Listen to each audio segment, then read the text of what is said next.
इस वीक हमारे सामने बहुत सारे आईपीओ आ रहे हैं, कुछ इंटरेस्टिंग है, कुछ टाइम पास है, पर ऐसे ही एक इंटरेस्टिंग आईपीओ के बारे में हम आज के इस वीडियो में डिस्कस करेंगे। कंपनी का नाम है जीएनजी इलेक्ट्रॉनिक्स लिमिटेड। बेसिक से लेके एडवांस तक सारे इंपॉर्टेंट पॉइंटर्स जो आपको वैसे अगर आप पढ़ने जाते तो आपको 1-1.5-2 घंटा लग जाता, 10 मिनट्स के अंदर अंदर डिटेल समरी में आपके सामने कवर करेंगे। चलिए शुरू करते हैं। बेसिक की बात करें तो 2006 में कंपनी इनकॉर्पोरेट हुई थी। कंपनी मेनली ऑफर करती है refurbishing services for laptops, desktops and ICT devices. Globally और इंडिया दोनों जगह प्रोवाइड करती है। ग्लोबली बात करें तो इनका बिजनेस आज के दिन यूएसए, यूरोप, अफ्रीका, यूएई में अच्छा खासा फैला हुआ है। मतलब इनके पास ज्योग्राफिक डाइवर्सिफिकेशन अवेलेबल है, किसी भी एक पर्टिकुलर कंट्री पे ये ज्यादा डिपेंडेंट नहीं है। कंपनी मेनली ऑपरेट करती है ब्रांड के अंडर जिसका नाम है इलेक्ट्रॉनिक्स बाजार, और यहां पे company after sale services and warranty भी प्रोवाइड करती है। आईपीओ ओपनिंग की डेट है 23 से लेके 25 ऑफ जुलाई के बीच में। टेंटेटिव अलॉटमेंट हो जाएगा 28 को। 29 को या तो आपको रिफंड मिल जाएगा या फिर आपके शेयर्स क्रेडिट हो जाएंगे। रिफंड मिलने में कभी कभी 2-3 दिन का डिले हो सकता है, तो उसको हमेशा फैक्टर इन कर लीजिएगा। ऐसा मत सोचिएगा कि इसका रिफंड आएगा तो मैं अगले की तैयारी कर लेता हूं पहले से, ये काम नहीं होगा। रिफंड में कई बार डिले हो जाता है और 30 ऑफ जुलाई को टेंटेटिव लिस्टिंग की डेट होने वाली है।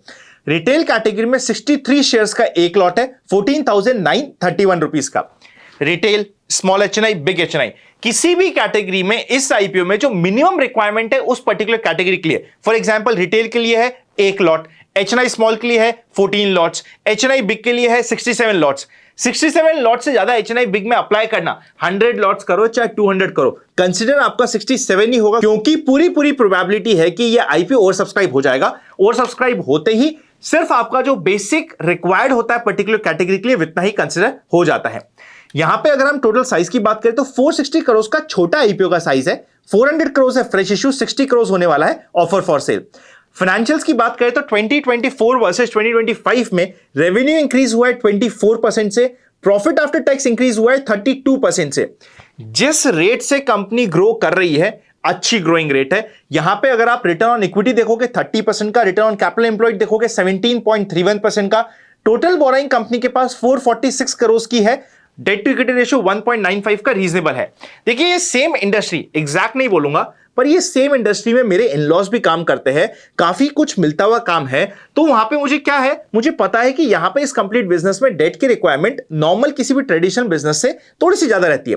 तो ये जो 1.95 का दिख रहा है, कई लोग यहां पे रेड फ्लैग लगा सकते हैं, but with my personal experience of this complete industry red flag नहीं है, दिस इज ओके। और मैं यहां पे कोई सपोर्ट भी करने की बात नहीं कर रहा, जो जेन्युइन बात है वो आपके सामने कमेंटने की कोशिश कर रहा हूं। EBITDA का मार्जिन 8.94% का डिसेंट है, बहुत ज्यादा नहीं है, कम नहीं है, डिसेंट है। प्राइस टू बुक वैल्यू 10.17 का है। पी रेशियो यहां पे 39 का निकल के आ रहा है और ईपीएस 6.05 का पोस्ट आईपीओ का। ये सारे इंपॉर्टेंट पॉइंटर्स हो गए। वैल्यूएशन की बात करें तो अगर 30% की ग्रोथ रेट को हम डिस्काउंट कर दे तब तो वैल्यूएशन हमें बहुत चीप लगती है।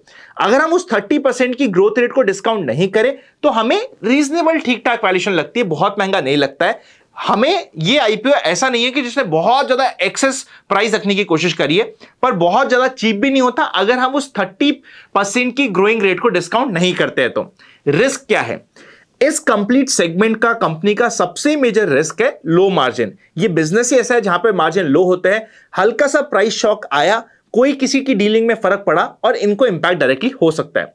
Secondly, global logistic, global partners के ऊपर इनकी रिलायंस बहुत ज्यादा है, डिपेंडेंसी बहुत ज्यादा है। थर्ड, आने वाले समय में अगर इनको मेजर तरीके से स्केल अप करना हुआ, उसके लिए कैश फ्लोज की रिक्वायरमेंट बहुत ज्यादा रहेगी। तो कैश फ्लोज ऐसा नहीं है कि इसमें यहां पे होते ही इनका रिक्वायरमेंट खत्म हो जाएगी, नहीं, कैश फ्लोज की रिक्वायरमेंट रेगुलरली होने वाली है। ऑब्जेक्ट ऑफ इशू है रीपेमेंट और प्रीपेमेंट करना अपनी बोरिंग्स का। सिर्फ एक ऑब्जेक्टिव के लिए यहां पे पैसा रेज किया जा रहा है कि भैया जो बोरिंग है बहुत ज्यादा, उसको रीपे करके 320 करोड़ का वहां पे रीपे कर देंगे, बाकी है जनरल कॉर्पोरेट पर्पस।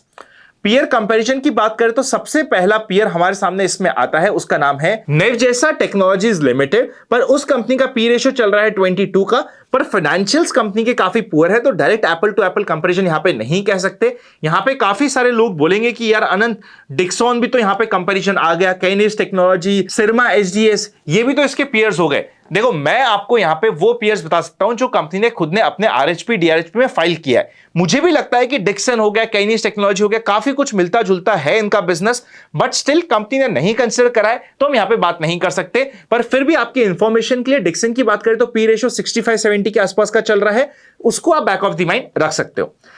फाइनली, इससे पहले कि हम कंक्लूजन की तरफ जाए, अगर अभी तक आपके पास डीमैट अकाउंट नहीं है, आपके पास, फैमिली में किसी के भी पास, तो डिस्क्रिप्शन में आपको लिंक मिल जाएगा, डीमैट अकाउंट ओपन कर सकते हो। डीमैट अकाउंट ओपन करने के साथ साथ अगर आपको माइनर का, एचयूएफ का, कंपनी का डीमैट खोलना है, तो मैंने एक हेल्पलाइन नंबर भी दे रखा है, हमारी टीम आपको डायरेक्टली हेल्प कर देगी।